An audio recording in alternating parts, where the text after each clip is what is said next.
So you guys might be wondering why I suddenly uploaded that video about buying a house. Well, it's always been my dream to settle down, buy a house, live in my own home, and actually feel like I'm at home. These days, I've got to the point where I'm thinking, wow, like I don't really have anywhere that I feel like I'm at home. I grew up in 3, 4, 5 different countries. I was born in South Korea. I grew up there until I was 7. I moved to Canada, and then I was in the US for a couple of months, then to Philippines, and then to China. And so all of this different background and my upbringing kind of had some effect as to where I thought I felt like I was at home. Till this day, I don't really feel like I have a place that I call home. But sometimes home may be where my parents are. Sometimes home may be where I actually go to sleep every night, and that's the US for me. But sometimes I still feel as if I'm a foreigner here, which is also very, very true. And considering all of this, I always had the longing of wanting to own a home, and I really wanted to achieve this very quickly. I guess before at least I would bear a child. And I know it's kind of like all in the future, but I am a person that likes to think things through, and I really truly value efficiency. And so for my life to be efficient, I had to plan it out. So the several years or months have been a little bit of motivation for me.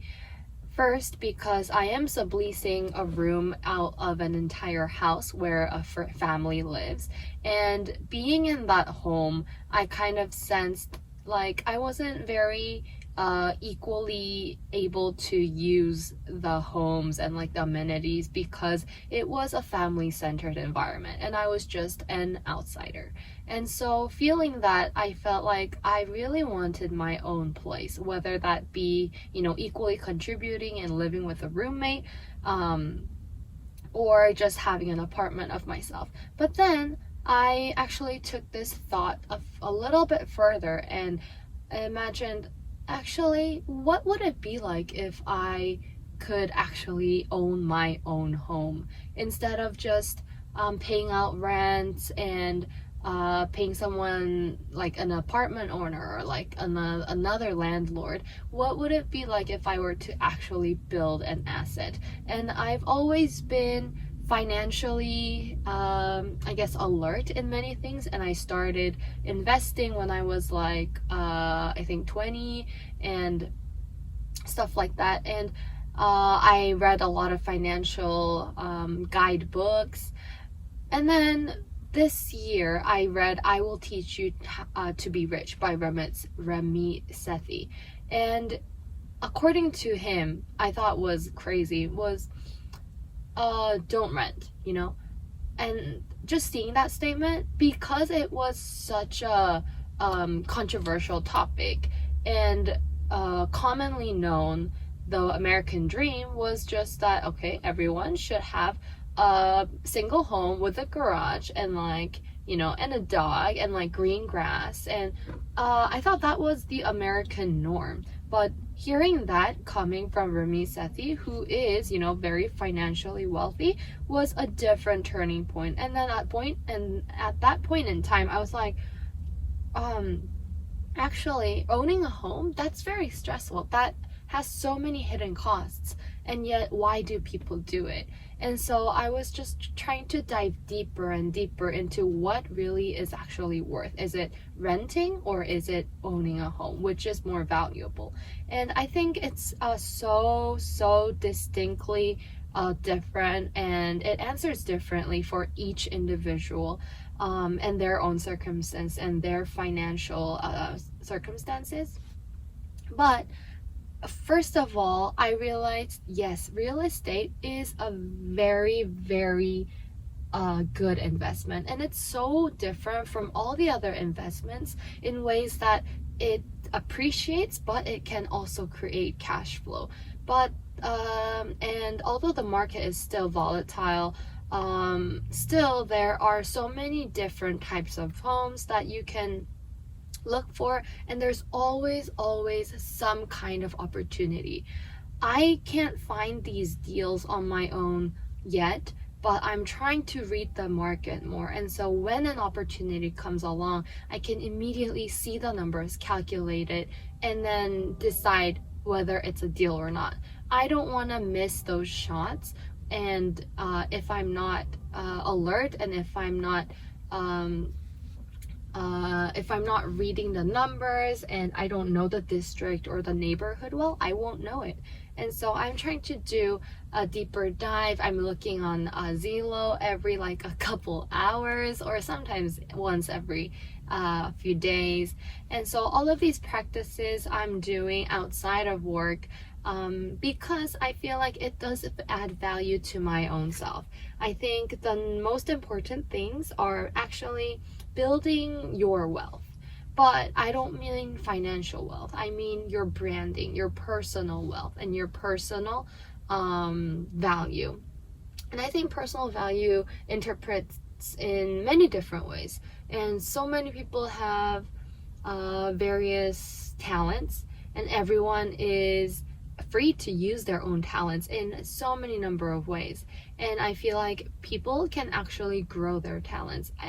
Some people might be innately born with it, and I have a friend who's like who has a perfect pitch and everything. But my own brother, he wasn't born with a perfect pitch. But when we were younger, when I used to be just like playing with Barbies, he would be on his iPod and listening to music every single day, every hour, singing in the shower. And when we were growing up, I was just thinking, oh, I guess that's his hobby. But after years, he would be practicing, he would be singing in the car as we were on our family trips. He would always turn the radio on, like during dinner time and everything.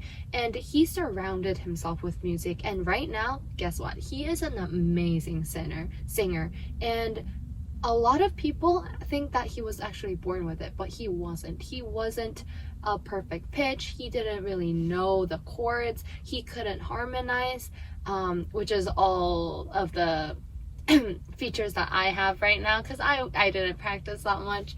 But he can sing, and he can sing beautifully. And so just kind of having that, very example, and seeing that from my brother, I kind of sensed, oh wow, it's actually up to how much effort, how much time, how much money they actually spend in what they want. And so after realizing that, I've been searching for many things, many hobbies, many outside activities that I would really want to invest my time and money on. I haven't really gotten to much yet, but I really am enjoying this reading / studying, learning about the market process in real estate. Before, when I was in my senior year of college, I thought getting that first job was the end to everything. And little did I know. The market was still pretty gruesome, and I maybe interviewed like maybe 100 different places. I only got 2 final offers. I put like 500, 600 applications in, and it's really disappointing at times when you're seeing all your efforts, all your little efforts going in, but when you only get those minimal results. But after I got my offer, I was working, and compared to a lot of my classmates, and also because of the area of expertise and the field that I was working in, I was receiving a higher than average graduate salary.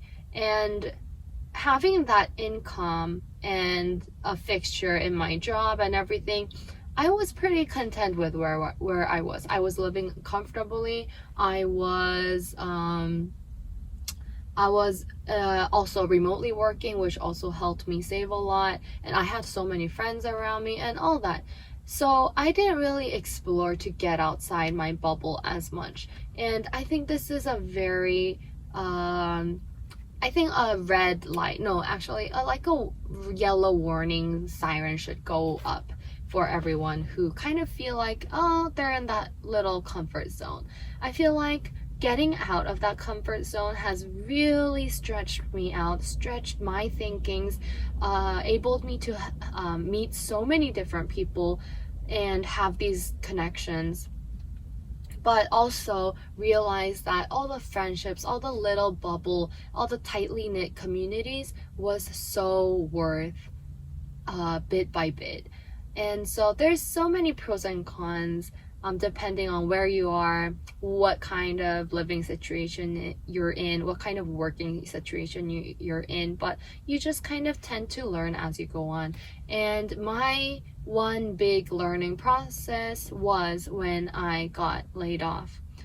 After 1 year of working, I was laid off, and I was laid off only 3 weeks of moving somewhere else to a different city. I sought a different new city because I was getting a little tired of where I was.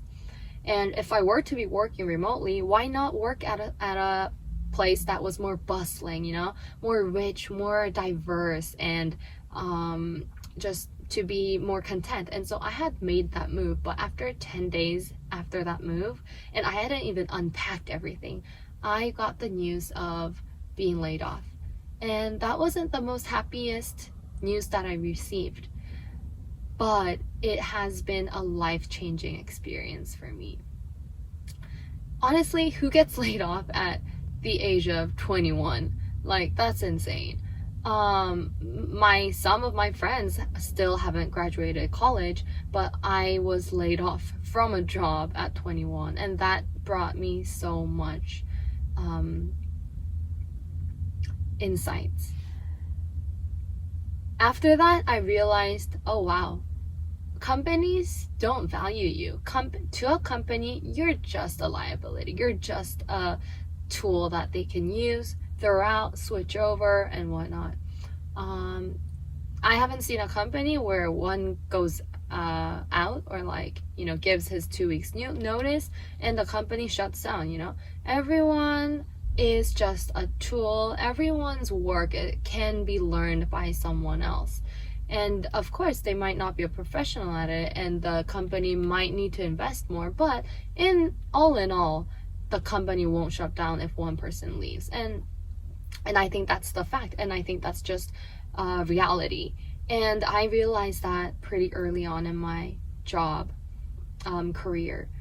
I sought ways where I could be irreplaceable, but I don't think that exists in a company. So it's actually up to that individual to build his or her value, his or her self-worth. And I think that has so much to do with where my paths are going. Since being laid off, I've had so many different questions throughout the course of the year, to myself, to other people, and I wanted to guide where my path was going, but I couldn't do that because I didn't know what was gonna happen. I didn't know whether I'll get a job. I didn't know whether I'll be able to stay in the house. I didn't know whether I would have to move or go back to my home country or whatever. So I decided to do what I could at that moment. And those little results, like being trying to exercise, trying to build a healthy routine, maybe like applying one application each day, all of these little actions has really brought some kind of result. And I feel like each book that I'm reading on real estate right now, each person that I'm talking to about my interests in real estate are all gonna be building blocks to my entire vision that I have. It's a little, I guess, early in my stage, but I think bringing words into reality actually has its magic. And so I'm just gonna say it. I have a vision where I want to be a homeowner. I want to be an investor, but I also want to be a giver. I want to have enough properties, invest in them, create a cash flow, and have them all as assets. But I want all of those cash flow to come as income, not for me, but I want to be able to provide housings for those in need. For the people who have no income, for the students who are studying abroad and who are not in like the wealthiest circumstances. Growing up, I've had many months of time where I was living in the basements of other people, and thankfully they were just so gracious enough to do that.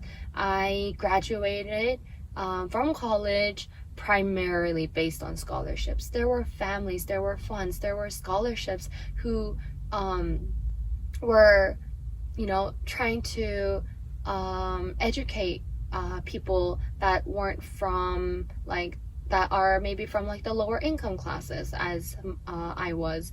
And so many different things that I've earned throughout my course of life that has enabled me to be here. And I want to be able to do the same for other people. So I guess in terms of rent, rent is very expensive. And every day, every month, I hear people talking about how expensive houses are. But housing, clothes, and transportation, these are like honestly the ultimate basic needs for someone to get along. And I want to be able to create that comfort, create that sense of stability, create that sense of warmth, safety to people who actually need it. And I've also gained those for myself. I'm still trying to gauge what those things actually mean for me. And so, yeah, I'm in this journey where I'm trying to navigate my life, but I want to be able to I want to navigate it in a way where it will bring so much more for others in the future. Thank you for listening to all my blabbers, but I think these are just some of the lessons that I have been able to gather during the course of the few months this year.